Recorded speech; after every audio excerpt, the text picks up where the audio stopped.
What's up? That was aggressive. Sorry about that. Be a nice human.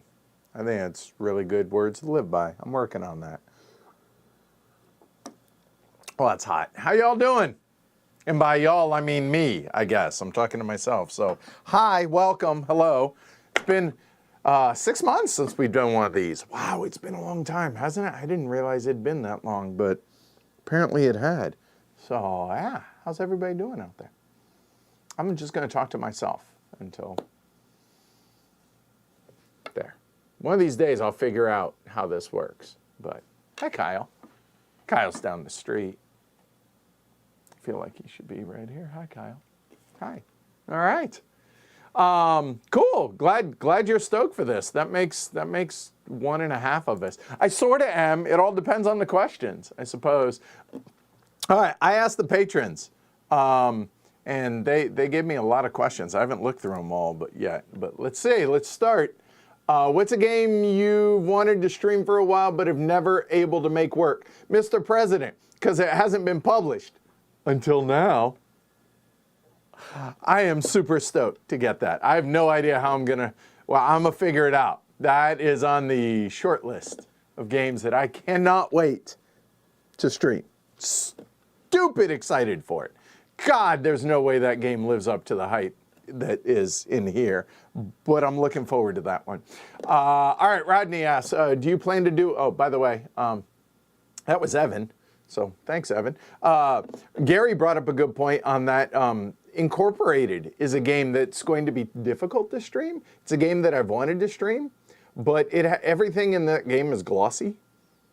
Glossy doesn't work well with bright lights. Works fine in a home environment, not in the studio. What can you do? Do I plan to do another top 50 video anytime soon? Yes.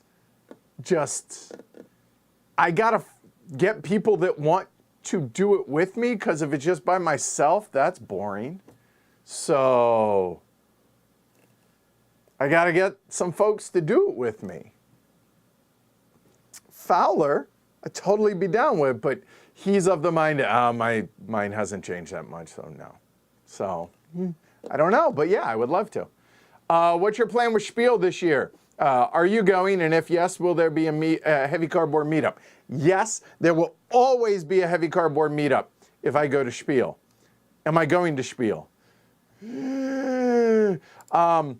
Like if I had a magic 8-ball right now, I would shake it, and it would say, seems unlikely, which is unfortunate, because there is nobody on this planet that enjoys Spiel probably more than me. However, I don't know that it's going to be in the cards, depending on how things play out with the kids and timing of stuff. So, to be determined on that, but I hope so. Let's see.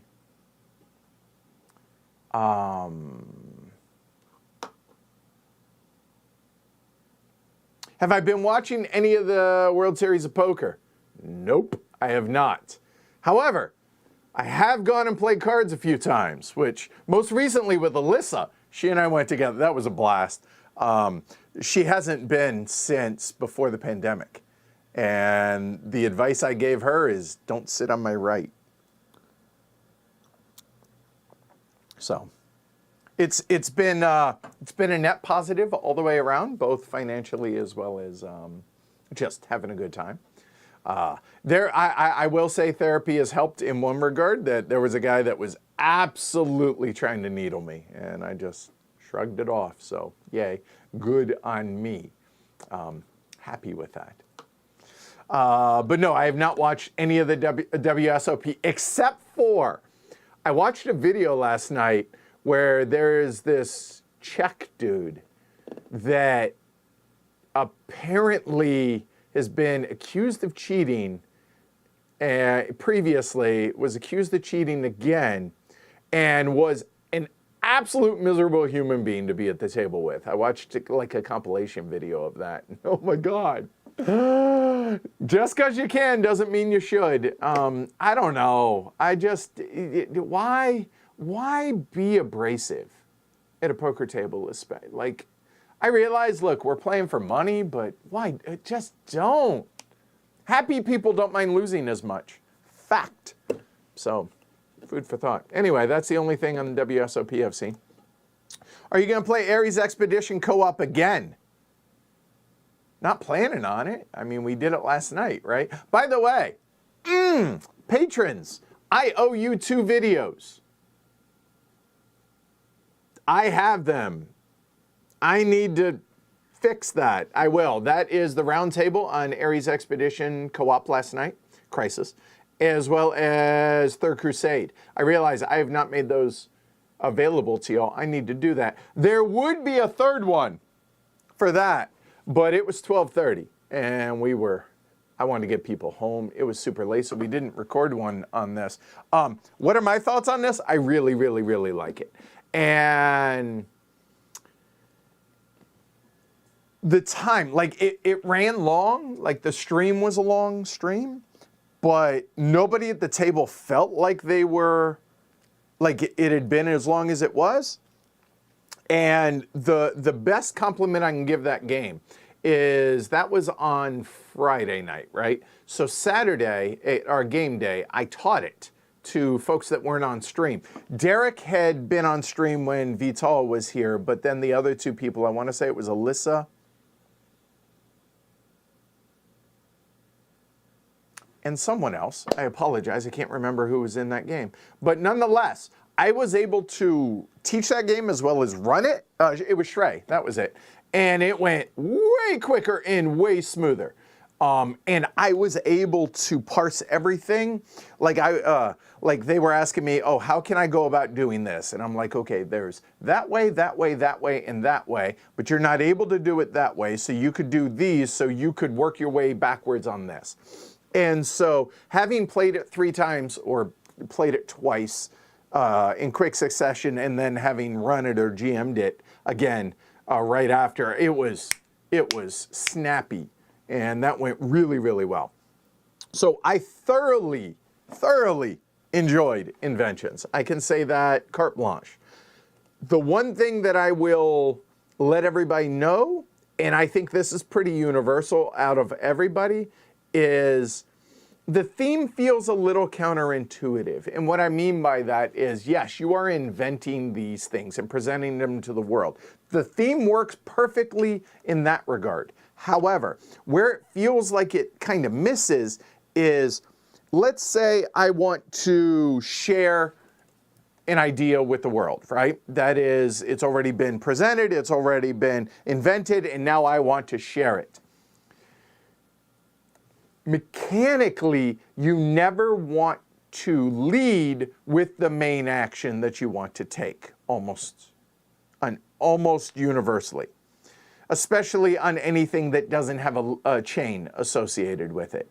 And so where the disconnect happens with the theme, it feels like, is, okay, if I want to present or share it with the world, then I want to, and I have 2 chains, I want to do 2 other things that then eventually allow me to share that. And so thematically, how does that lock in with the theme of inventing these things when I'm doing these other things that aren't allowing me to share that eventually will allow me to share it? And so that felt like a bit of a stretch, and the theme gets lost in that regard. Outside of that, mechanically, huge fan, loved it, absolutely loved it.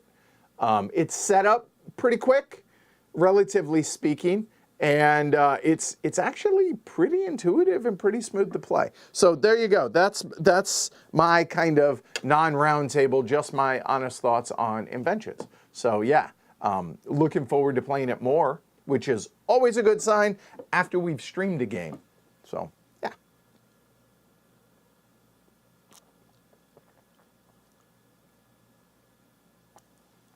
Undefined. Any of the designer videos going to be put on the podcast? Eventually, yes. The podcast has kind of waned a little. I would like to have that change. We will see about getting that done. What do I think of the Lacerda's new game on Kickstarter, Jim? Well, I think I just answered that. And we have, what? I have 2 streams of the game being played and then one, just those 2. That's right. The other one was, I think a Patreon one. So, yeah, there was that. Kyle says, I can be there in 15 minutes. Don't tempt me. I hear you. Horseless Carriage, second play when? Oh, good call, Antonio. We said we would do that, and we haven't. We played it a bunch. I mean, it got played a lot. That, Carnegie, and Hegemony, those got played a ton at HeavyCon, as well as a host of other games. But, yeah, we need to actually stream that with the trucks and the sports cars. When? Soonish. So yeah, that shouldn't be a problem getting people involved in that. So good call. That's a good reminder. Do I have my notebook? I do. Or notepad. A moment. As I want to do, I will make my notes. Okay. I can't write HC because horseless carriage.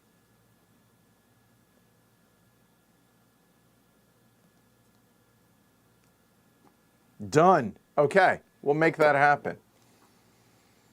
Also, I'll just put podcasts and interviews. Okay. Are you all done with Oath streams, or will there be an episode 8? I like our chances of there being an episode 8. I kept thinking there were only 6, but apparently there's 7. Yeah, I like our chances of that. I don't want to guarantee it, but I'm going to say, again, if there was that magic 8 ball, outlook looks good. How's that?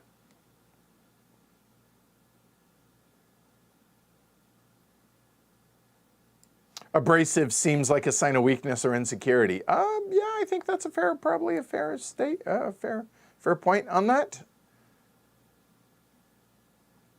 What 1 to 3 games did I have the most fun playing at HeavyCon?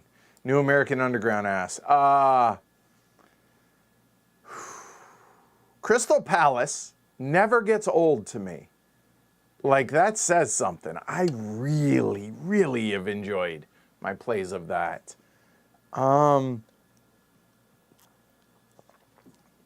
you're asking me to think back on what I played there.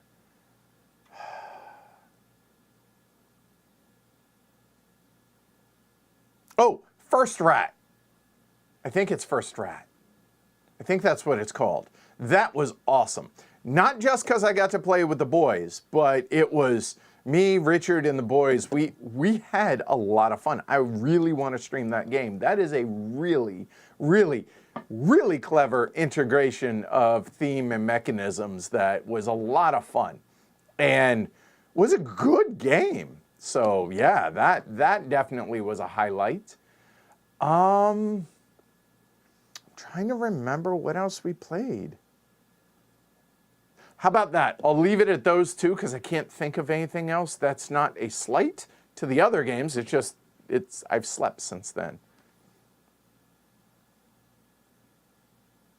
Yeah, Adam says, nobody figured you'd do a roundtable for inventions. You guys are white. Yeah, for sure. Steady and Emerald. We have 5 folks. We did a pre-play of Steady of Emerald. And in fact, I think we played both editions. And we're only going to stream the first edition of it, but I'll add it.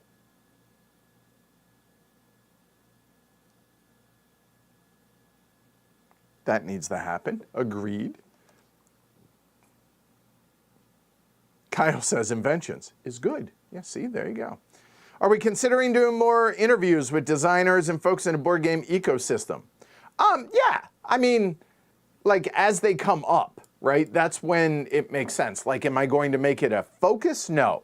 But as they come up, I thoroughly enjoy it. And Sharia was amazing to talk to. So, I mean, I've done over a dozen, 15, 20, I mean, be it from Francis Tresham going, you know, and like obviously I mean, I've done a host of them. So yeah, I will continue with those as they come up. Yeah, that makes sense. Oh, there you go. Shrey says his and Kyle's thoughts are in Slack. Cool, I appreciate that. Mine are now on tape, so there you go. That works.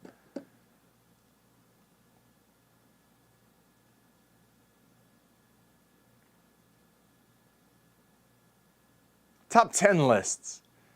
I mean, here's the thing. I know people will watch it and listen to it and eat that stuff up like candy. The only problem with it is A, I do my stuff live, so, right? I recently read a thread on BGG where it was mostly targeted at us, I think, how long the live streams can be or how long the playthroughs can be, and people are like, oh, it's so boring. I'm like, that's okay, you don't have to watch it. I didn't say it, the internal monologue. And, but there were a lot of people that were like, no, actually it works really well because it shows it in a real world environment. I'm like, hey, that's what we're going for, so that works. But top 10 lists, and I always feel like I don't know enough. Like there's always going to be games that miss out and that I'm overlooking, so I'm always scared that, but then again, I look at stuff at like video game world, because that's where I actually eat up top 10 lists or top X amount of RPGs, right? Video games, because those are what I love. And so I love watching those, but they're all edited and, you know, they got footage of the games and all that. And I'm not going to have that because it's live. And no, I'm not going to start editing them. Sorry, not in the cards. Go to other channels for that. But maybe if there's demand for it, I guess if people really want to see it, then I guess we could do it more, some. So that's up to y'all, I guess. That'd be a good way to put that.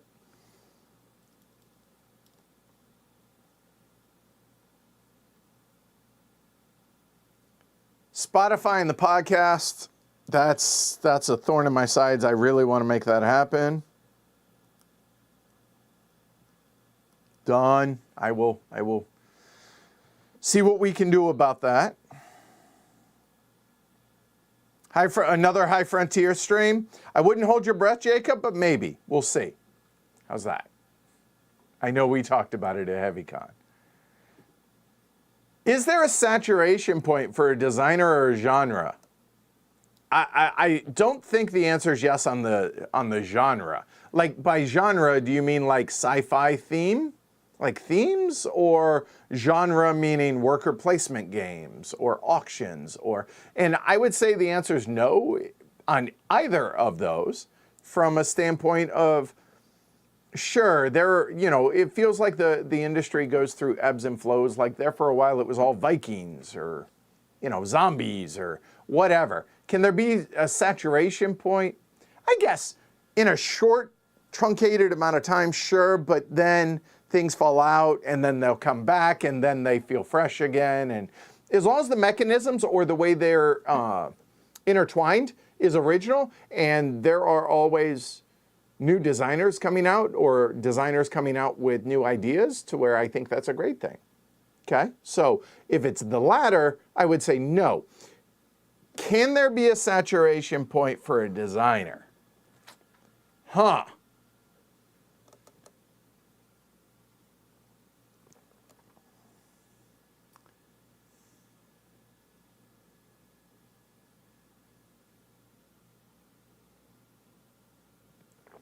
There are a few designers in my head that come to mind with that. And I don't know the answer. Let me try and work through this. So there are designers that have a hefty catalog of games, let's say. And some of which those games are not good. Some are, the majority are fine, and some are stellar. does that mean that they can't come up with other stellar games? I don't think so.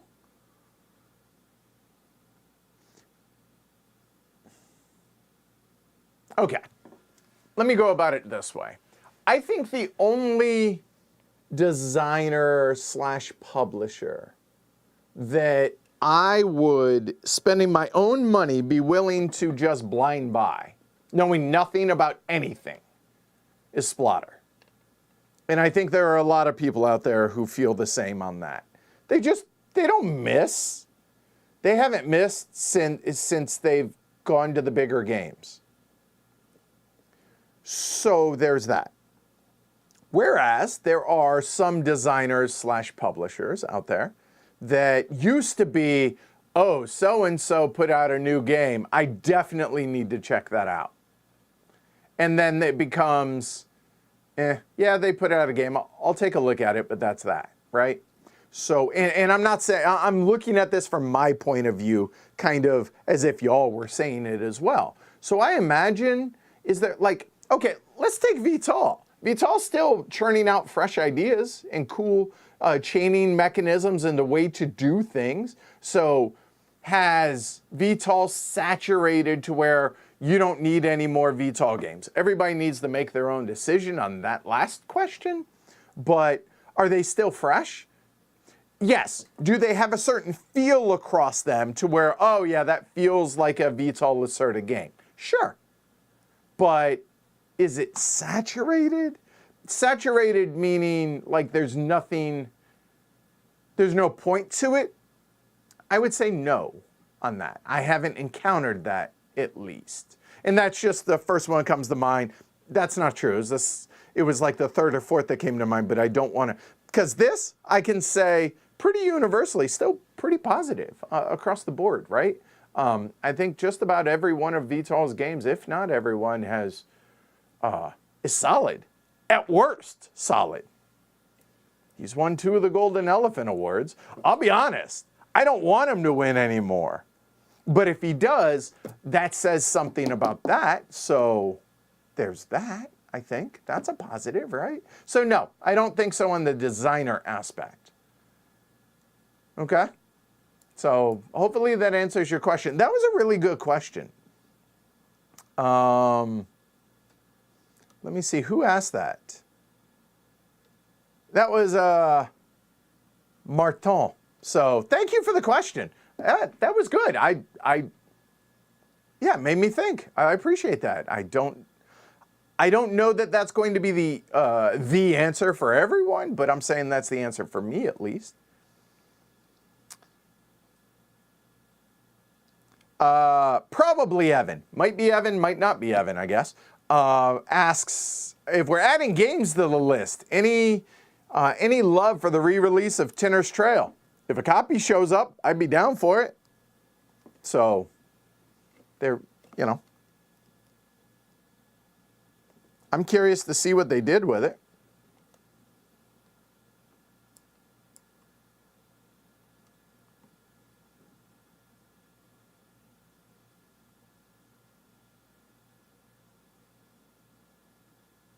I appreciate people are saying I never felt the need for an edited heavy cardboard playthrough. I do. But I'm not going to do it. But I appreciate the thought. Thank you. That's kind. Oath Part 8. So I know Shrey chimed in. Shrey says, I definitely want to play another game of Oath. Well, there's half of us. And I don't think twisting Ken and Alyssa's arm too hard. So I would say a greater than 90% chance that you're going to see Oath Edition or Episode 8 down the road. Favorite game that you really wanted an expansion for, but never happened? Christos asked. Oh, that's easy. That's an immediate Or at Labora. Not even, I mean, I haven't played Or at Labora in a couple of years, and that's immediately what jumps to mind. God, just make a deck of cards for that game, please. Uwe, come on. Agricola doesn't need more. Throw one deck Okay, maybe 2 decks out for Ora Labor. Please? The game's worthy of it. Please make that happen. Somebody pass the word to Uwe.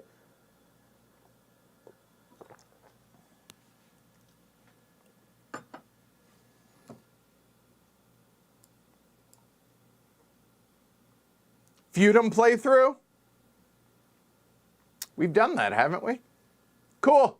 Oh, you want the Northeast crew, aka Boston crew, to do a play of Feudum. I wouldn't hold your breath. Never say never. You know what I'm not going to do, though, before the stream? Or on the stream? Teach it.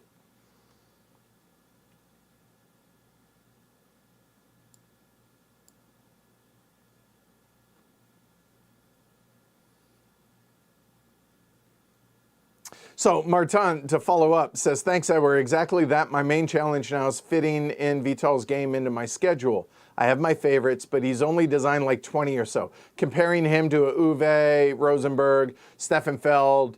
Rainer Knizia is one that was one of the ones that came to mind, as well as Martin Wallace, honestly. Those two kind of, because Knizia, what, 800 plus, 900 plus games? I mean, let's stop and think about that. That's a staggering number of games, right? He has some absolute Hall of Famers. He's got a lot of duds. He's got a lot of, and probably the overwhelming majority of those I will never play. And then, is he still coming out with cool, interesting things? Yeah.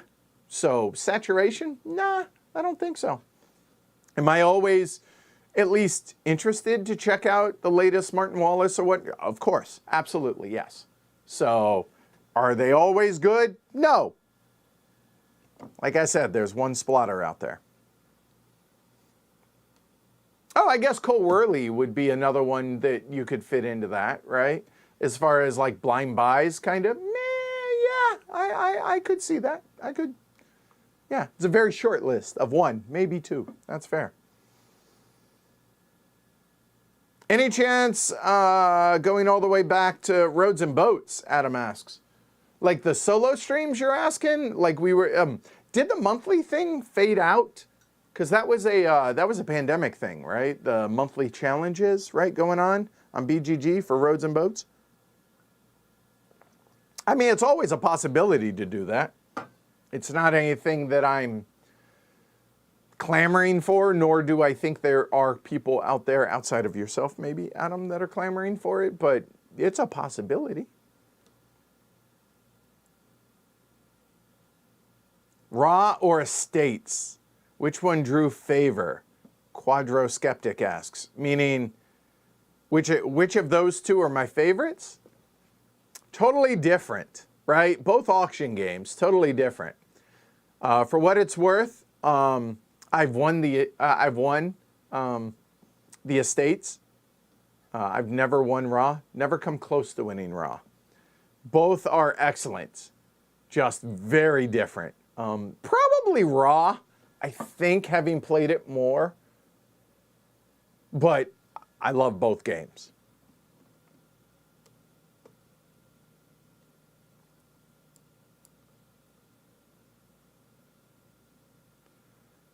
Evan says, I'd love some older Splotter streamed, talking about Roads and Boats, Indonesia. Possible, sure. I mean, yeah, totally could happen. Plus, there's like cons. There's, oh God, what's the one that's the 80s excess game? I can't think of the name off the top of my head. That's also a possibility. Yeah, so all of those, yeah, you could see those. Especially when there's lulls. Like when there's lulls between, you know, games that get sponsor content and, you know, there's nothing really on the hotness that we want to get streamed, sponsored or unsponsored, I should say. When there's lulls, that's when those things slot in. So that works out really, really well. Emerson asks, I'm new to the channel. What's Glory to Rome mean? Okay, sure. I'll answer that one. I might have missed something.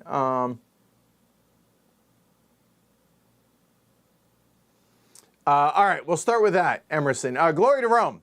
It stems from the game Glory to Rome. In it is an action called Legionnaire, and you can take resources from your neighbors.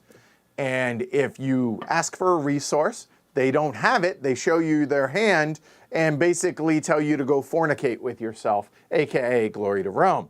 If you do have it, you have to give it to them. So that just kind of started with Sweater Mike, and it became a thing. And now we are at MDL XVI. For those scoring at home, how many is that? I'll give you 10 seconds, and then I will answer that, because I actually can read that now, having done this enough now. I think so. Oh, shoot, now I'm worried that I'm wrong. But I think it is 1,566 Glory to Rome's on the channel.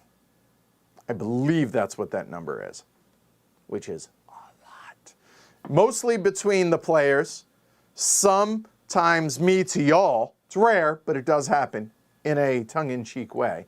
And some y'all to me, or to somebody here, usually to me. But so there you go. Yeah, 1,566, right? Yeah, I think so.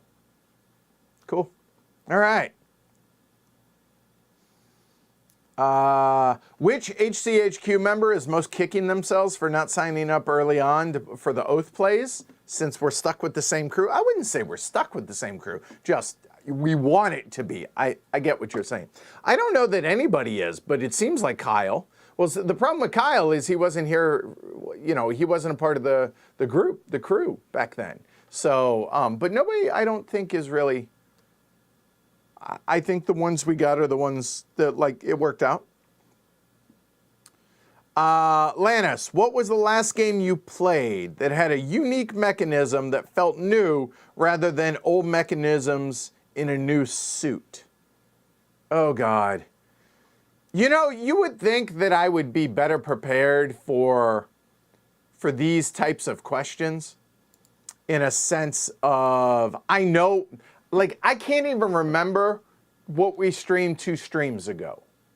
So I'm terrible at this, so I'm actually going back and looking at, like, our most recent streams here. So a moment while I do that. Okay, let me get the question again. It was, what was the last game you played that had a unique mechanism? Okay. I mean, the chaining in Inventions, really, I wouldn't say specifically is unique. Third Crusade.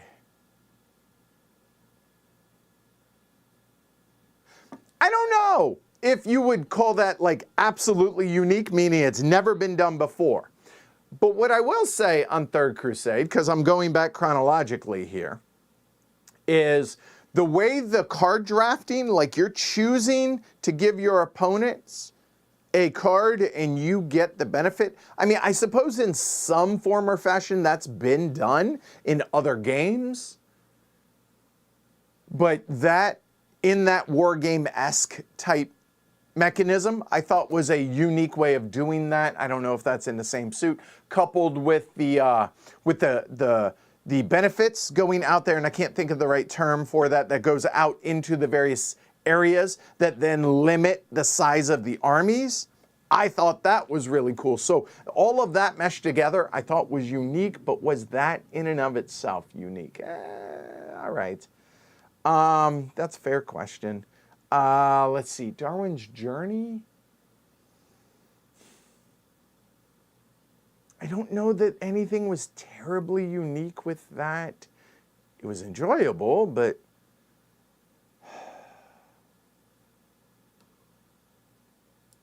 man, that's really hard.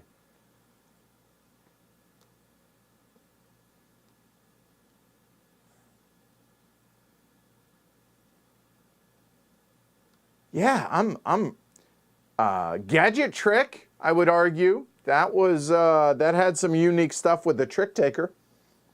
That was cool, for sure. I'm gonna go back to the end of this page and then I'll move on, but seeing if there's anything else that really felt unique.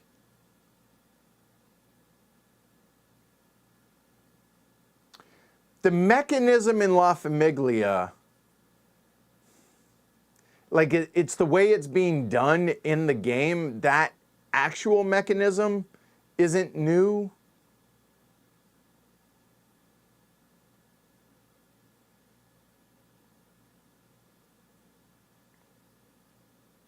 I would say another that fits in it. What I played it at HeavyCon, and I've already talked about it a little bit on this. Is Crystal Palace. The dice as workers, totally not new. Paying for your workers, totally not new. Setting your workers to any value you want for the strength, that was new, and that was awesome. I love that in Crystal Palace. That is so good in every game. And the meta between the players, the way it works out. Yeah, that also. Okay, so hopefully that answers some, all right? Oh, Deal with the Devil. That's another good one. Shrey, good call.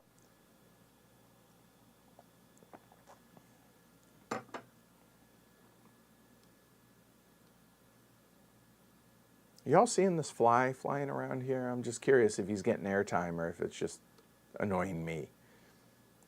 Favorite game to play on a Saturday that comes in a square box. Alex clearly just making jokes here. Favorite game to play on a Saturday that comes in a square box, 3 to 4 players, doesn't have cards, and plays in 63 to 84 minutes. Raw doesn't come in a square box. Yeah. I was trying to be funny back, and I can't think of one off the top of my head. Ah, you got me, Alex. Greed Incorporated. That was the other Splotter I was thinking of. Thank you, E.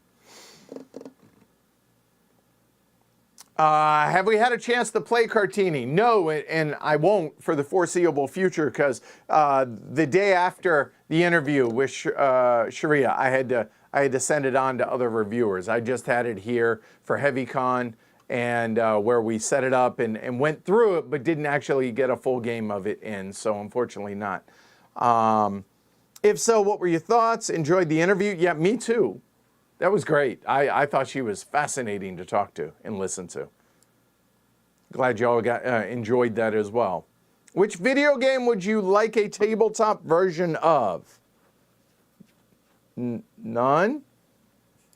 Because the problem is, all the video games that I most enjoy, Fallout 1 and 2, Fallout Tactics, stuff like that. Okay, that's going a little older, I realize. I mean, going old, Miss Pac-Man and Galaga, right? But like modern, more recent ones, Elden Ring. I know there's a board game version of it, but you know what a game I accidentally got into? Knew nothing about it. And I realize I'm like 3 years late on this. Is Hades? Because Jess just got a Steam Deck for the kids, and Hades is native on that thing, and wow, that's a fun game. But sorry, sidetracked. Game that I would like to. I mean, The Witcher 3, like none. Like yeah, none. Because I play video games for different reasons. And I prefer solo video games. I don't like video games with other players. The exception to that might be like playing baseball or soccer with the youngest boy.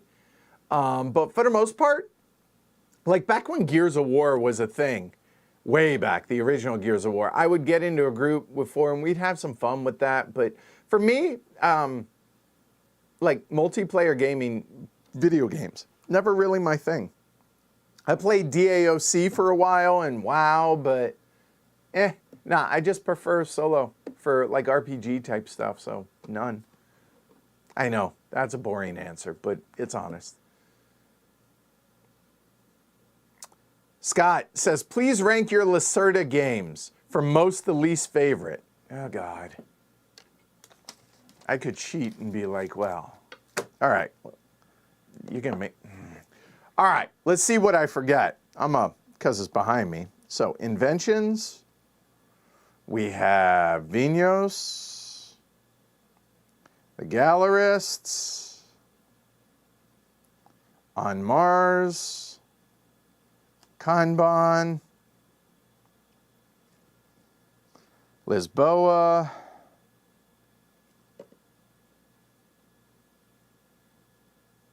What else? What am I forgetting? Those are the big I'm sure I'm forgetting one or two others. So, yeah. Y'all hit me up if I forgot any of those, and I'll try and figure it out. The problem with Kyle, yes, Kyle. All right, Adam says, by the way, I went back to some old streams recently. You've gotten way better at this over the years. I better have. But thank you. I appreciate that.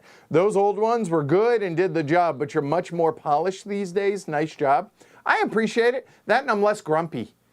I imagine the other players are probably are happier. Therapy works. So there's that. Oh, escape plan, CO2, weather machine. There you go. Okay, there's 9. Okay. So I appreciate the kind words, though, Adam. Always nice to hear that I'm good at my job, so thank you.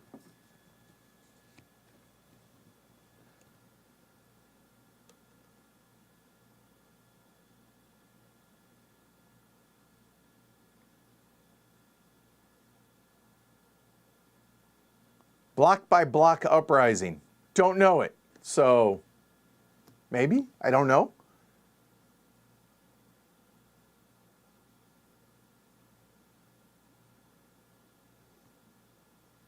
Crewmeister? I have no idea what you're talking about. Sorry. Unpack that for me. What's my view? Oh, this sounds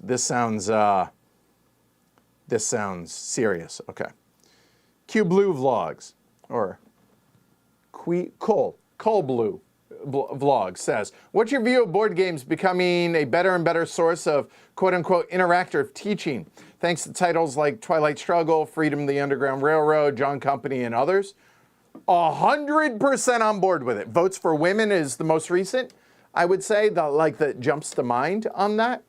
I think they can be used you can come about it 2 different ways, and I think this is amazing and shows growth in our hobby and is only a positive. Hell, Cartini, right? Talking about the educating women in schools and girls in schools and having them graduate to help fight for Indonesian sovereignty. And that is amazing. I had no clue. I was completely ignorant about the subject, but learning about the game makes me now want to go read about and learn about or listen to a podcast or whatever. Investigate and learn, gain knowledge on the subject. The Trial of Louis Riel. Never heard of the dude. Obviously, if you're Canadian, you probably have. I'm a dumb American in that regard. I did not. But you know what it made me want to do? Go and investigate it. John Company, same thing. Pax Pamir, same thing. So I love the idea of games making you want to learn about history and then learning or knowing about the history. So in my case, a good example and one that I've talked about in the past, I was completely ignorant about and had no interest in the English Civil Wars back in the day. I want to say 14th century. I might have the century wrong, but I'm right around there. Having listened to podcasts about the English Civil Wars made me want to then go play Unhappy King Charles. And that was fascinating. And I love being able to make that interactive learning, teaching aspect 100%. The more this hobby can do it, the better off we all are as humans. And gaining knowledge, whether it's about history or about current events. Obviously, some are going to be more sensitive than others. The more recent things are the more delicate the situation has to be handled, obviously.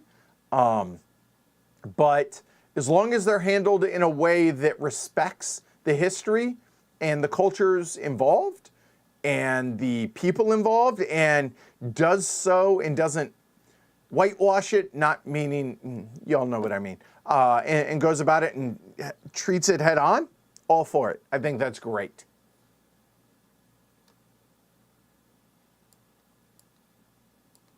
So, good question on that.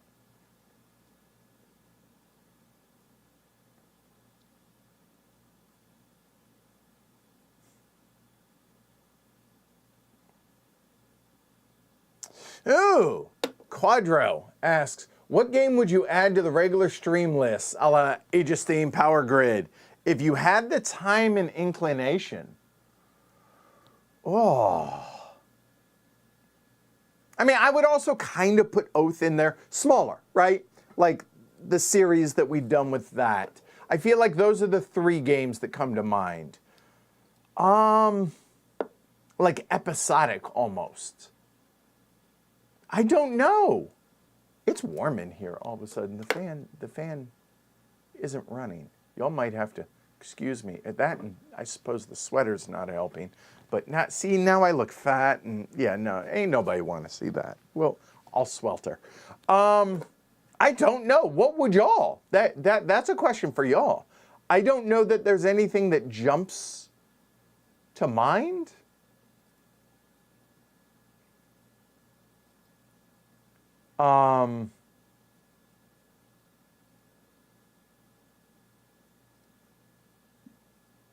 Okay, maybe there are a couple. Look, not for the views, but like from a personal standpoint,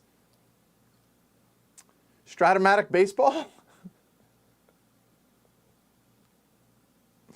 That would be fun for me. I would enjoy it, and I don't know if anybody else would, but I would. I'm trying to like think about games that would do that well.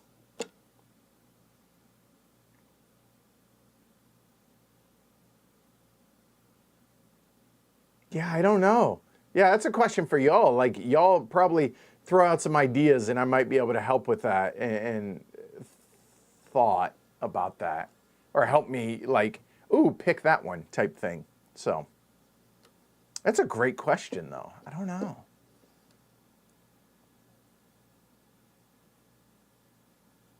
JT asks, shouldn't you be spending the next 10 days straight preparing for a marathon 10-hour playthrough of Mr. President? I don't know, should I? Hey, JT, I'm just saying, could you fly out for that and you and I tag team that? I'm just floating the idea. You and I tag team a solo game of Mr. President. What do you think? Or, I don't know, could we do it remote? I don't know. Just saying. Just floating that idea. Have I tried 1846 Australia? I have not, Crewmeister. This war of mine, might we cover that? Yes, that is actually sitting up there. It will be a solo stream, but yeah, that's one of those, again, when there's lulls. Yeah, that's actually Khan's copy that he let me borrow for that specific reason, yes. What is my favorite Age of Steam map and why? Okay, I won't consider the heavy cardboard map.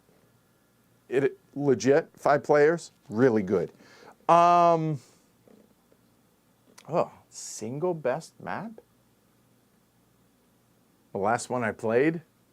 Is that too big of a cop-out? What do you think?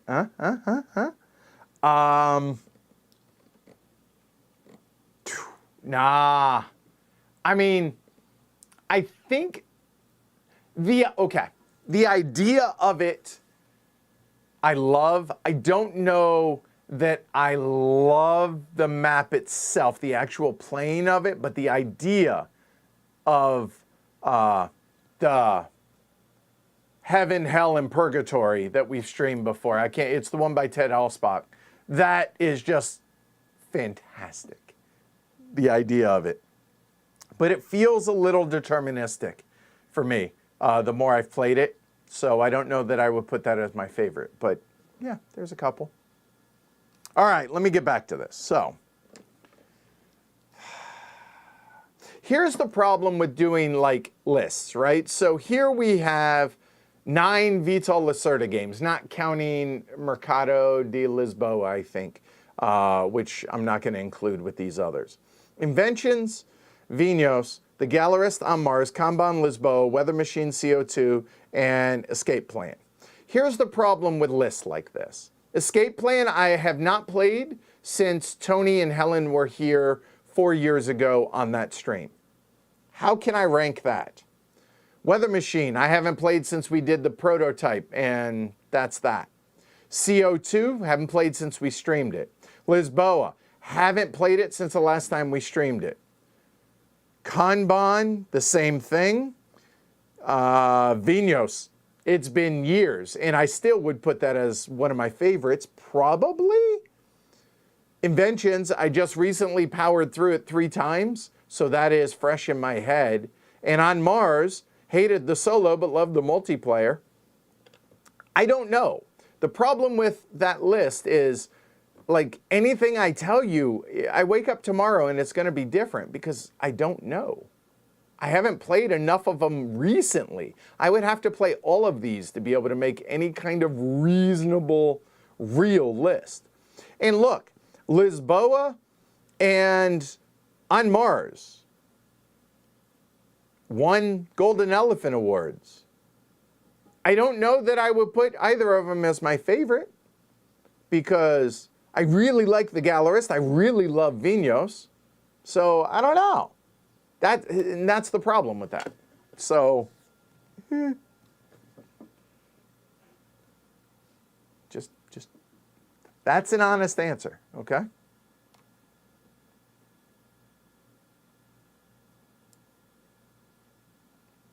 Martin says, Dark Age of Camelot, one of my favorites for several years. Same. Whisper.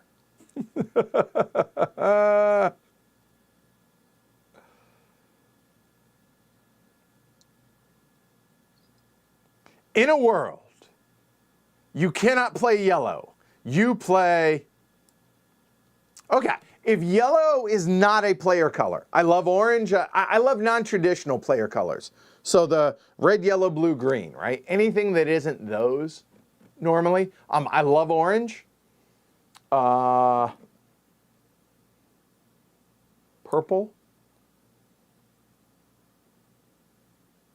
Yeah, I would say those. Orange and purple. Honestly, I would rather play orange more than yellow. But y'all, I've conditioned y'all to expect me to play yellow, and I don't want to mess people up.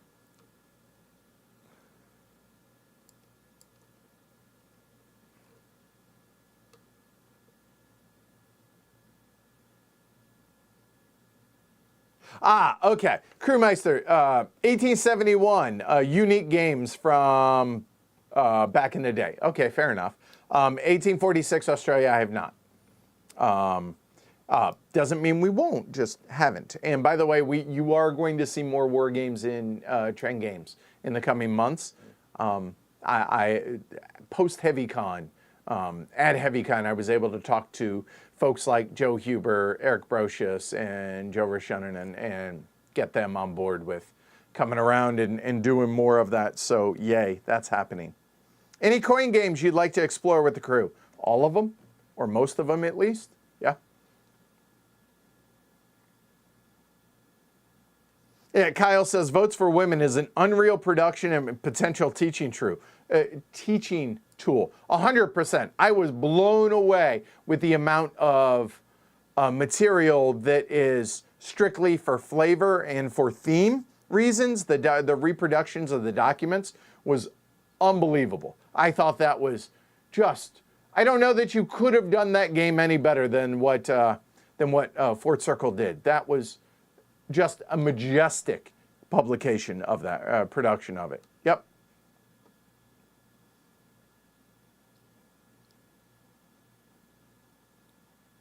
All right, circling back to the English Civil Wars, JT says, ooh, the English Civil Wars have some great games. Unhappy King Charles is getting a deluxe reprint from Phalanx, and I also recommend This War Without an Enemy. I've wanted to play it, so awesome. Can you just move, JT? That'd be great. Any chance of Race for the Galaxy making it to the stream? That's happened, Robert. Are you asking more? Yes. It'll be coming for sure. That's a Rio Grande thing. So as the new there was a prototype.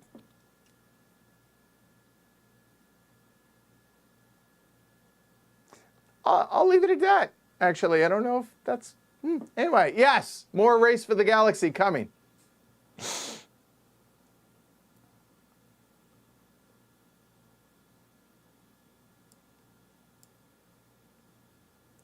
ZMV Netsley says, my only Splotter so far has been Indonesia, which I thoroughly enjoyed and hope to get back to play again. I felt fairly comfortable with it after watching your playthrough. What should be next? First off, Indonesia has two things that make it, one that is absolutely unique, and the second, really rare. The really rare thing is it's inversely proportional to the playtime number of players. It actually gets shorter the more players, which I thought was cool. So 5 players, 3 hours, 3 players, 5 hours. And then the merger mechanism. How has nobody taken that merger mechanism and used it in other games? It is, wait for it, phenomenal. So anyway, what should be next? Whatever one interests you.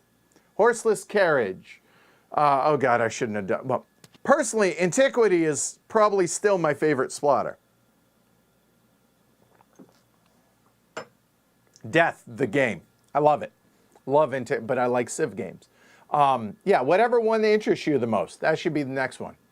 The end, and the one that you can get.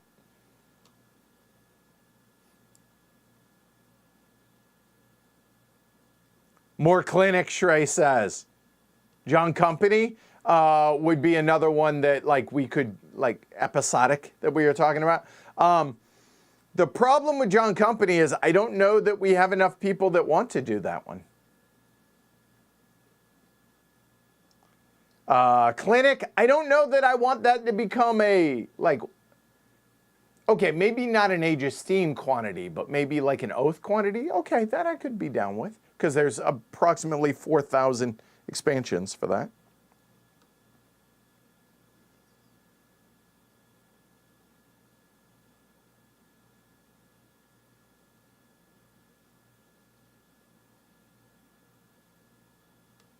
Well, I'm glad that people are finding the show. Well, that's cool. For big games like John Company, folks are saying, referring their game group to our playthrough and teaches before they come to game day to be able to play it saves y'all time. Hey, mission accomplished. That works. Awesome. Also, really, really, really recommend Ricky Royal's event video on that. It's a 32-minute video that took me 3 hours to watch because I made 4 or 5 pages of notes. And even then, some stuff was unclear. But it still was an amazing video for the overwhelming majority of situations. So well done, Ricky, on that.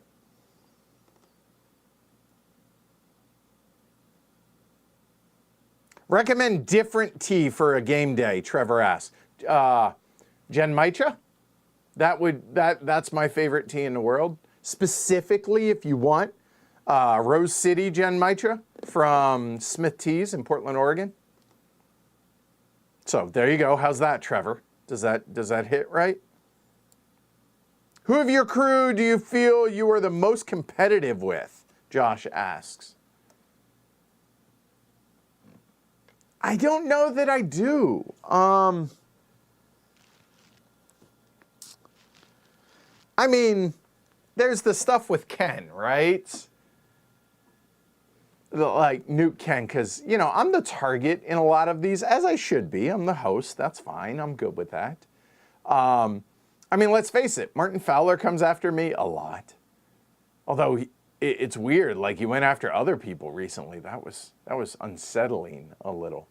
But probably I mean, the people I play the most with, Alyssa. I don't really feel that way with Shrey, even though I should, because I'm still bitter over a game of Intrigue years ago. Just saying, being honest. But no, I don't know that the thing is, I just don't care if I win. I'm trying like hell to win, but I just don't care if I do. The answer is everybody if we're sitting down at a poker table, though. But I still have fun and make sure everybody's having fun. Unless you're being a douche canoe, then I might maybe go out of my way to make you miserable. But whatever. You specifically, not the whole table. The royal you in that case. But anyway. Yeah, so I mean,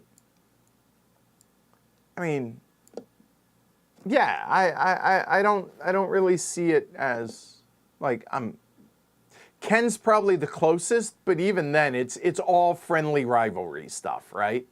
So anyway. Attila,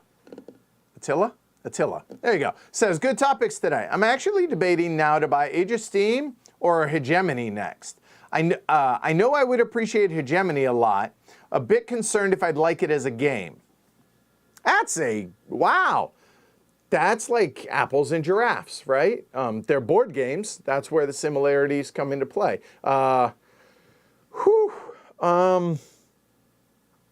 Okay, let's try it this way. What is your normal game group count or range that is likely to be playing those games? Start there and I'll try and help you with it.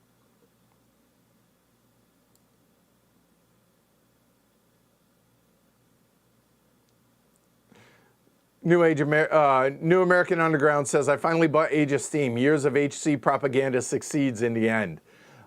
I mean, hey, it's a great game. It sells itself. We're not doing anything with it. Can't wait to play more with the acrylic tiles. Newsflash, they haven't asked for them back yet. So I still have them.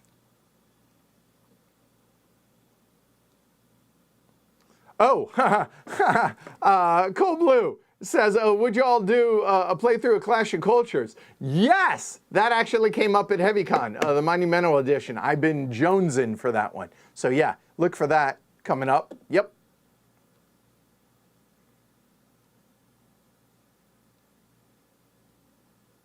No, Scott, it wasn't a bad question. I just wanted to explain why it makes it difficult. It's not a bad question about the VTOLs in a list. It's just, that's really hard when I haven't played a lot of, that probably would be some of my favorites in years. But I'll put it this way, CO2 and Escape Plan are on the bottom of, are in the bottom two of the list. Realistically, if you said I had to say, Vinos the Gallerist, one of those two would be my number one, probably number two.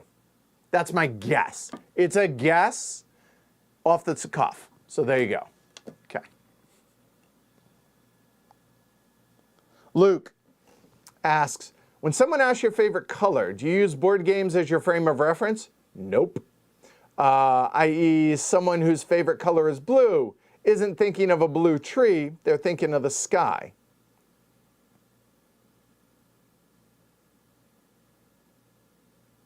Huh. By the way, does anybody out there know what my actual favorite color is? Not yellow, just to be clear. I'm curious. Any of y'all know that? Hello, Cole. Says, I haven't been joining the streams recently, but I've been using the videos and teaches in the Slack. Mission accomplished. I'm glad. Hope to see you back on the stream sometime. Well, I guess today would be one of them. So thank you for joining us. Horseless Carriage in Antiquity for the suggestion on what Splotter next. Fair? And yes, Luke, Ricky Royal is an angel for making that video. I agree. Hello, Fabio.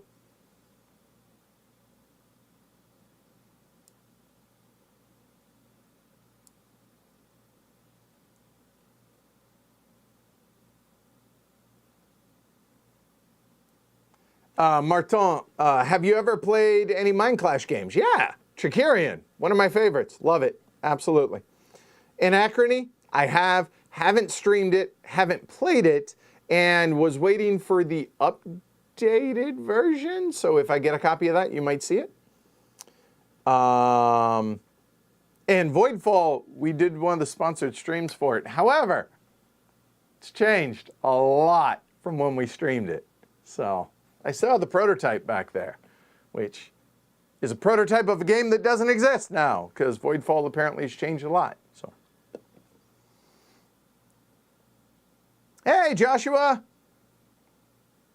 Yes, it was HeavyCon was awesome. By the way, some of the Aegis theme maps, you might see some of the Winsome Loosum.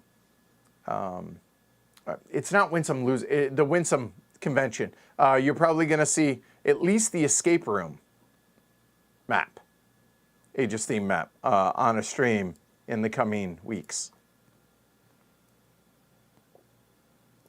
Possibly all three of them. We'll see. Oops.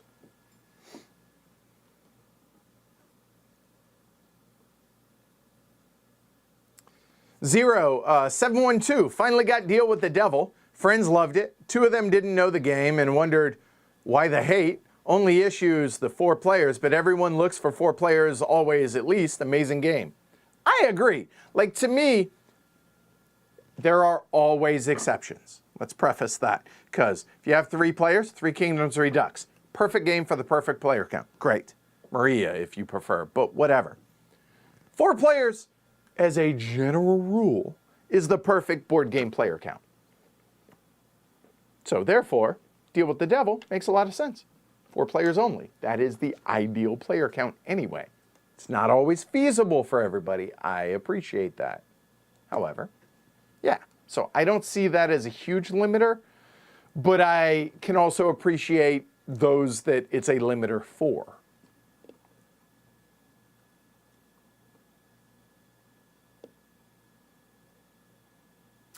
Fabio asks, how do I feel about inventions? Go back towards the beginning. I gave pretty in-depth thoughts on that. All right, guessing of my favorite color. Green or Oregon duck green. If anyone knows Edward's favorite color, he should know that I do know it, in fact.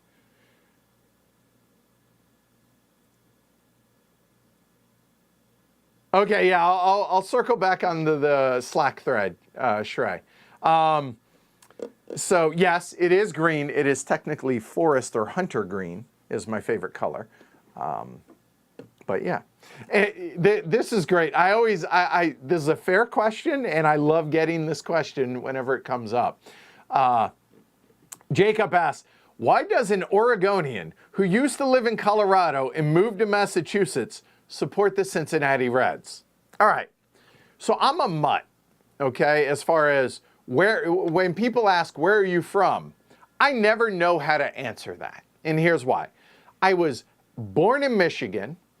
I spent from like 2 to 6 in New York City, and then from 6 to 9 in like 40 different states, and then from essentially 10 to 18 in Oregon. Then moved around a bunch when I was in the Marine Corps. Then it was Texas, it was Vegas, it was Colorado for a very long time, for like 7 years, which to me is a long time to live somewhere.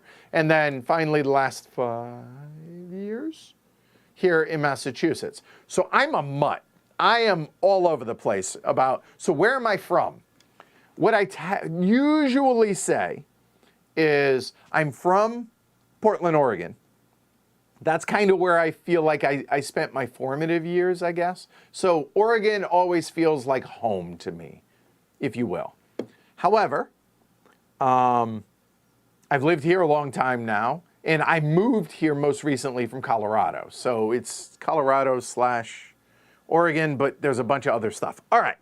So with that being said, how do I end up fans of the teams I'm fans of? Okay.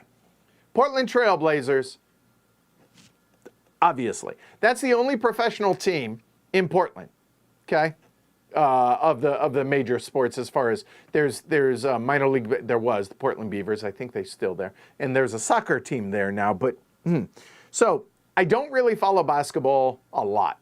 College, Oregon, never went there, chose the Marine Corps instead, but I feel like I can honestly root for the Oregon Ducks, and I have been, well, ever since I was a kid, so I feel like that's fair as well. Then, for baseball, I was a Eric Davis fan. It was his batting stance, and a Barry Larkin fan as a kid, so I gravitated towards the Cincinnati Reds.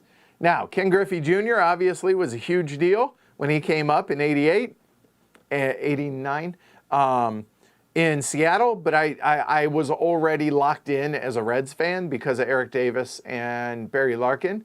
And then obviously Ken Griffey Jr. became a Red, so yay. But yeah, so I am a born and bred Reds fan because of Eric Davis. That's why I sport an Eric Davis jersey that Jess got me, so there's that. So that's that. I am a Dallas Cowboy fan because my stepdad, or my dad, is from Dallas, Texas. And Dallas Cowboys were it was the only option. So, and I'm of the mind that as an adult, you are not allowed to change your affiliation to a team, with one exception. If your city that you live in as an adult gets a new team that wasn't there, then you can change to that team. Outside of that, your team's your team. Look, I hated Jerry Jones for a long, long time. I hated being a Cowboy fan, but what am I going to do? Still hate the Reds owners, but 11 in a row, baby. First place. Yeah, so there's that. Oh, and hockey. Vancouver Canucks, because my very good friend Jody is from Vancouver. Well, technically Saskatchewan, but lives in Vancouver. Season ticket holder. He's the one who got me into hockey. And so I've been a Canucks fan for 15 years or so. And being in Boston, that is brutal because 2011 still is a painful memory for me. So there you go. There's there's all my teams. And soccer, just can't get excited about soccer, even having watched almost all of Ted Lasso. So, all right, there you go. That is how I became a mutt of all these teams. Clearly not a bandwagon fan, because my Reds haven't won since 90. Swept the A's. I remember where I was when that happened. My Cowboys haven't won since 95. My Trailblazers have not been a fan, or have not won effectively in my entire life. I still hate the Pistons and Bulls because of that, and will always hate the Lakers because of that. My Ducks have not in anything. They were so close to the College World Series this year, too. And my Canucks haven't. So, yeah, clearly not a bandwagon fan. It's painful. Alyssa reminded me last night just how long it's been for my Cowboys, too. Is there a good place to get print and play Age of Steam maps? Staples.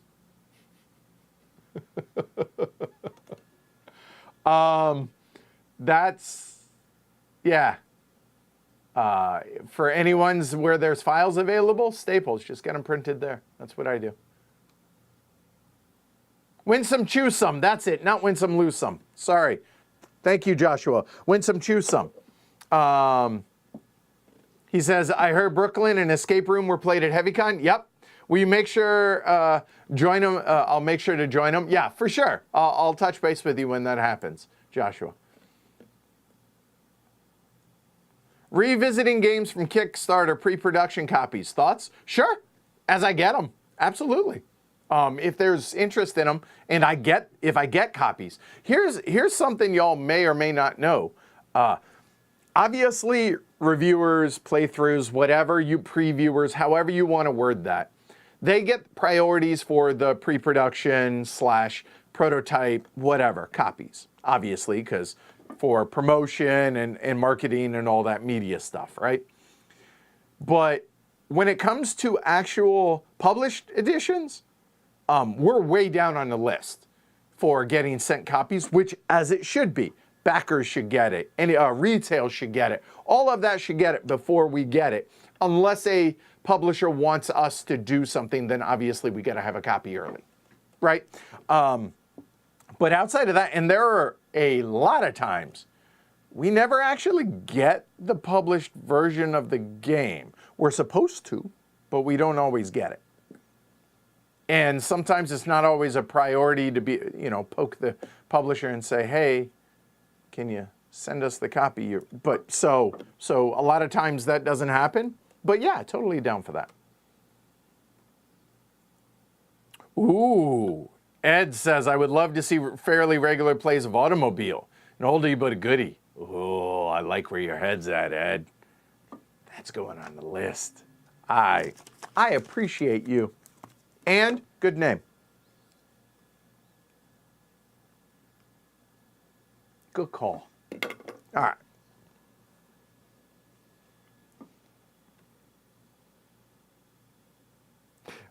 Luke asks, what was the atmosphere like in Boston after the NHL season ended? Did you notice any difference? So, a lot of schadenfreude on my end. I love listening to talk radio when the Bruins bombed out.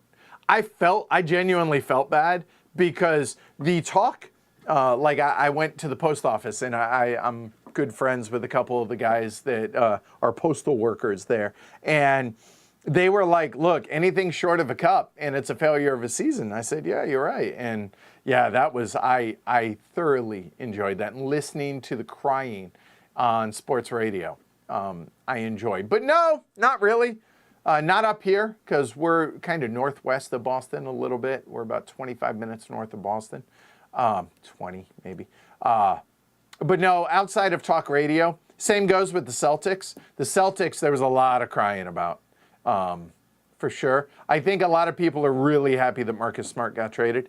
I think the team leaned on him too much when he was the wrong player for them to lean on. So I think this is going to be addition by subtraction, and I also think Porzingis is going to do well for the Celts, for the C's. So there's that. All right.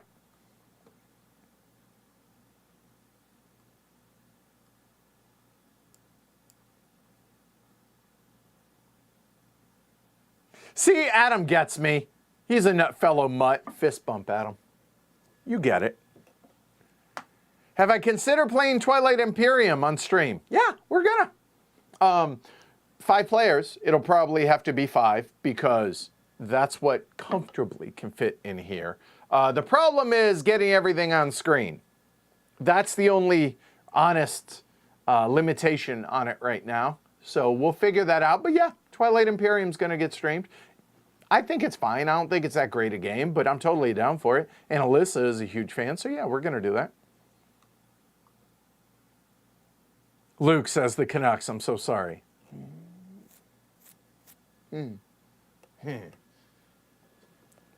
Glad they bought out OEL's contract, but oh, that's going to hurt.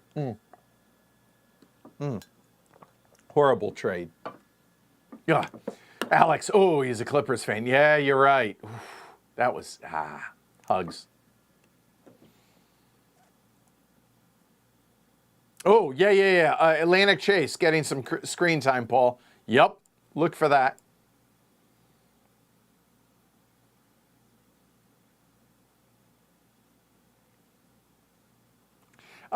Trevor says, hey, work out a package for pre-production teach and playthrough and a post-production teach playthrough.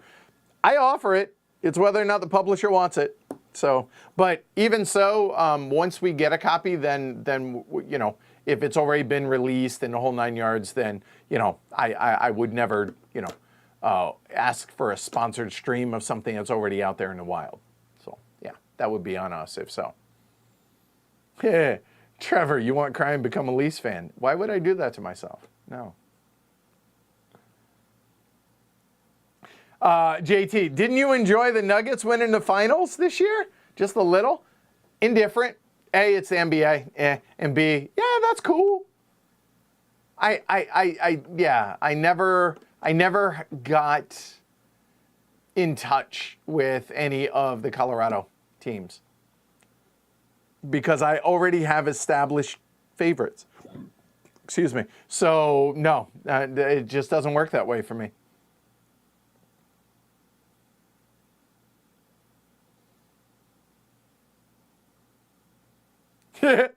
Luke says, Brad Marchand doing an interview saying it doesn't matter if you finish first or 16th, it's who wants it more. Took a whole new meaning when Boston crashed out. Tee-hee. God, do I hate Brad Marchand. If he was a Canuck from the beginning, I would feel differently. But even if he became a Canuck, couldn't root for him. Could not. Nope. Nope, could not. There you go. No.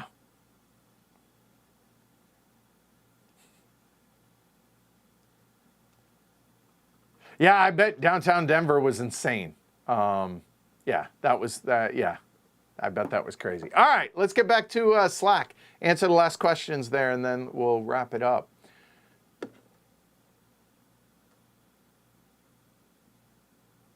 Oh, God. Oh, Tyler, that's a deep question. Tyler, one of the patrons, asked, what have been some of the biggest learning experiences and pains over the years of the channel for you? Oh, boy, where to start?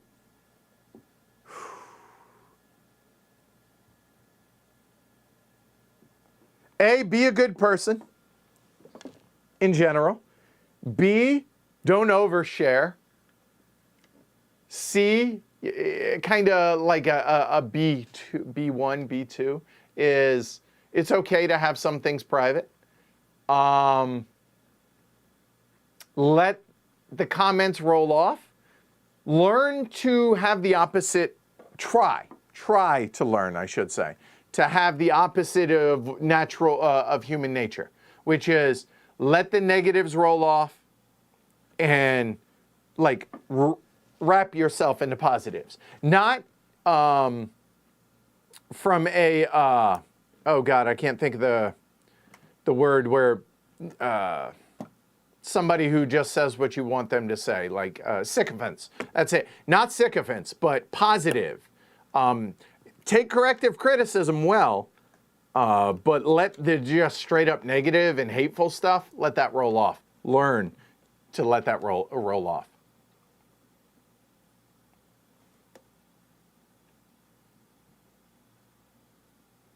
So that, I think, are some of the biggest ones. And stay away from Reddit board games.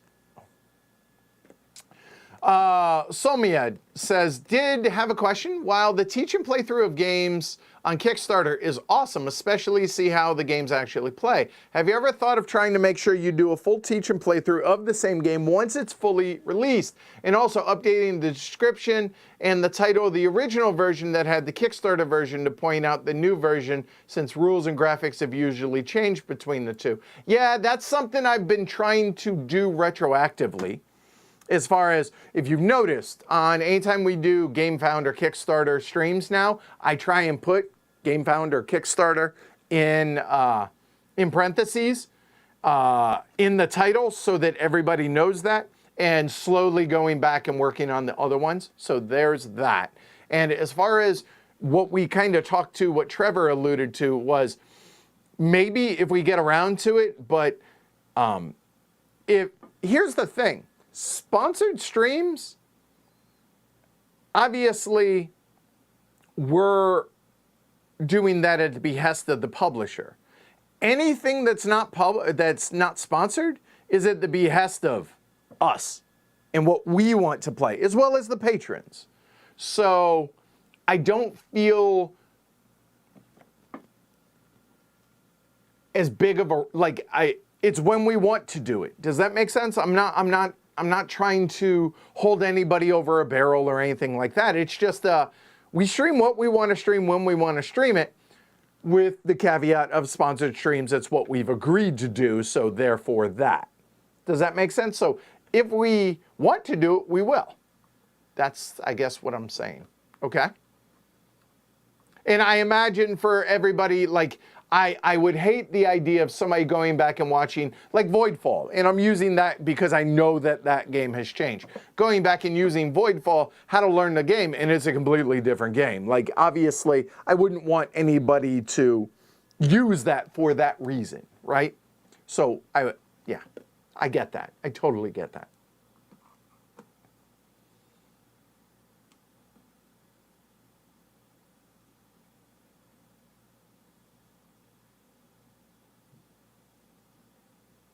Fabio says, hey, we're Tom Vassell came to a big convention here in Brazil this month. I'm from Brazil, by the way. How you feeling about stopping by next year?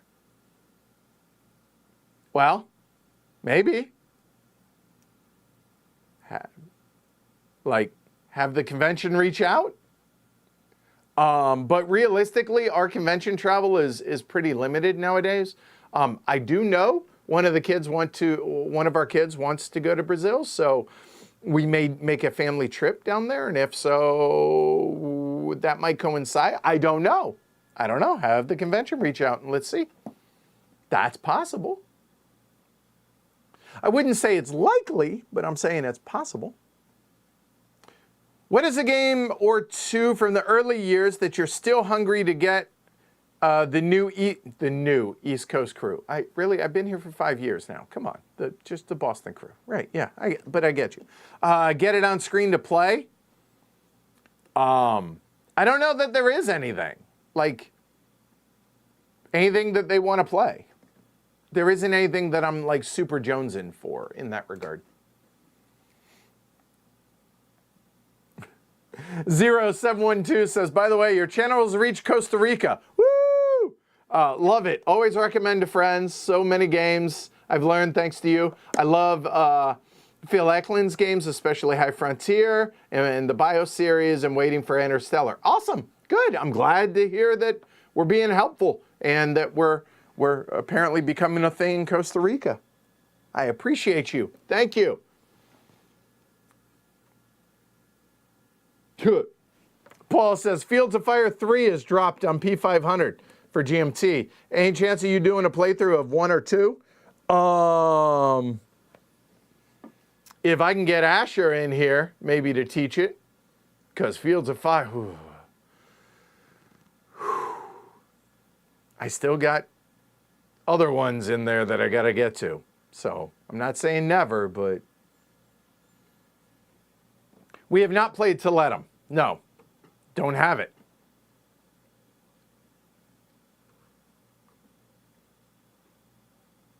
Playthroughs of Mind Clash games. Yep, we've done some of them, but as we get more copies of them, yeah, I would like to make that happen for sure.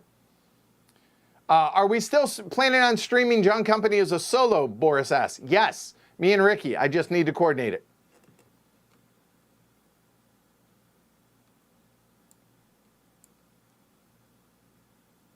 Horseless Carriage yep, noted. It's already on there. And I'll put Joko with Ricky. Okay.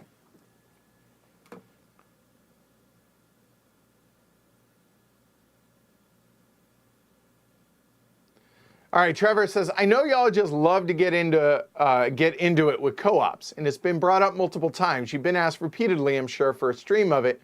I assume this is about to be about Spirit Island. And I haven't watched enough non-playthrough streams to see your opinion. Life gets in the way. Have you played it? And if so, something you consider a stream playthrough of?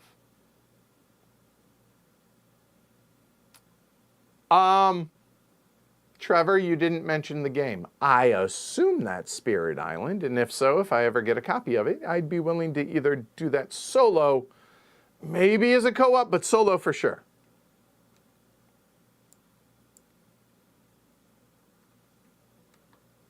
Kyle asked about Oath. We've covered that. Have I been watching much of the Reds? Joe asks in Slack. Yes, every game. If I can't watch it live, I watch it after the fact. And on the very rare occasions I do not have the time, then I will watch either the archive game with fast forwarding like between pitches and commercials, or the condensed game. But every game I've watched.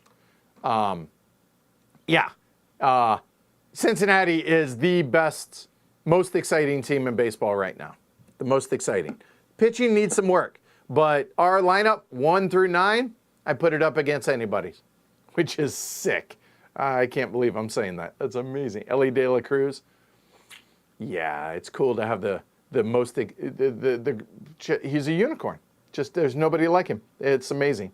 And I can't wait to see, literally every time Ellie De La Cruz comes up, I expect something magical to happen every time. Gary says, I thought for sure Gollum would be a 2021 Golden Elephant finalist. Can you give your thoughts on the game, what you may not have liked about it? Nope. Didn't play it. So there are some, there were some of the judges who had, and they didn't feel like nominating it. So there. I just haven't played it, so I can't give you my thoughts on that. Sorry about that, Gary. Sorry to disappoint you.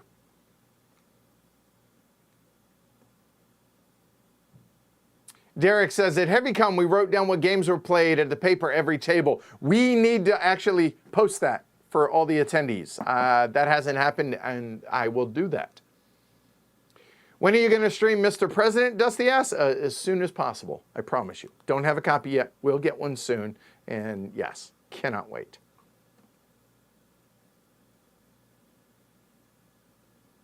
Yes, top 50. But y'all have to help me come up with somebody to be here with me. I'm not going to do a top 50 just me, because honestly, I think that'd be boring. Yes, May, go Reds. I appreciate you.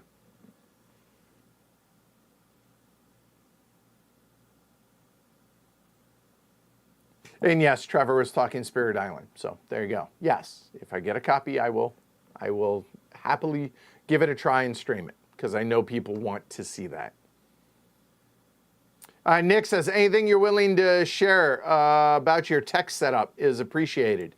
Yeah, I have let's see, we have an audio interface, a compressor, we have a mixer, a custom built that I built myself rig. I have 2 monitors, they're really TVs over here. I have a bunch of lights, I have a bunch of cameras. There you go. I also have a custom keyboard that I use to switch screens. And I also have a Steam Deck. So, there you go. What are some under-the-radar games you've played and loved and are eager to play soon? Oh, God. It's a good question. And the last one, Ernest, when will tickets for the upcoming HeavyCon go on sale? My guess is August or September.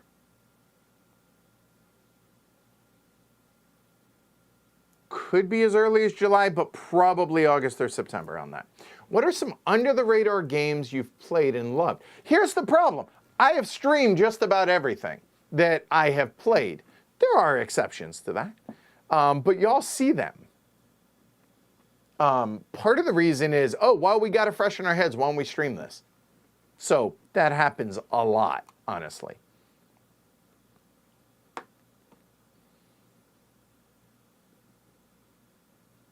Top 50 with Jess, I would say that's unlikely. Jess just doesn't want to be in front of the camera.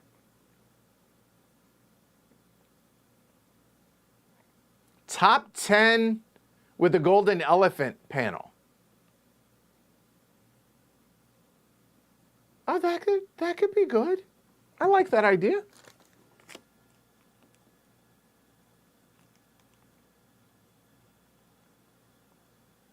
That would be diverse. Oh my Lord, that would be diverse. Oh, I like that idea. I like that. And Fernando suggests the regulars on the channel. That's fair. All fair. All right. I have caught up. And under 2 hours. Psh.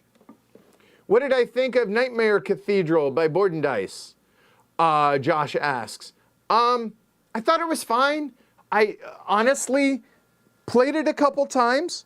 enjoyed it, but nothing stood out. I mean, the theme was cool. It's a bit off the beaten path, and the artwork was different, but nobody that has played it or that didn't play it has asked for it to come back out. And I still have the prototype for it. So if that tells you anything. And I've seen the box whenever I go looking at, what should we play?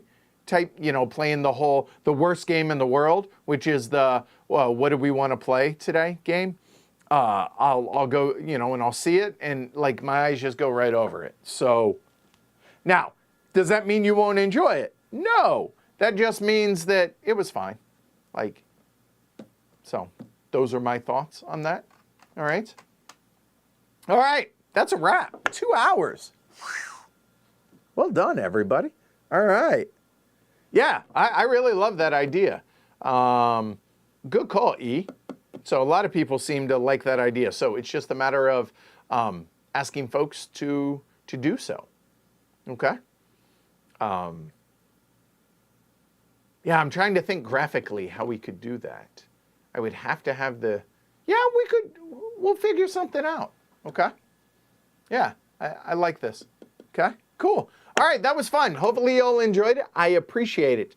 Now, I'm going to go ahead with a caveat that the show may go dark for a couple weeks after today.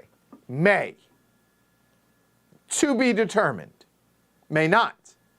But if so, I would recommend keeping an eye on, nothing bad. It's a good thing. So let me preface that. No major changes or anything.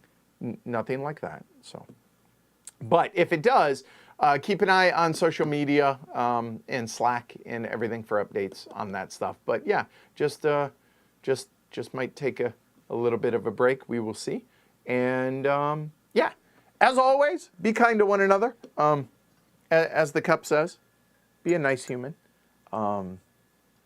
Don't be afraid of asking for help for anybody out there struggling. It is a life changer. It legitimately can change your life. So don't be afraid to ask for help. Be kind to one another. Enjoy the sunshine if you get a chance.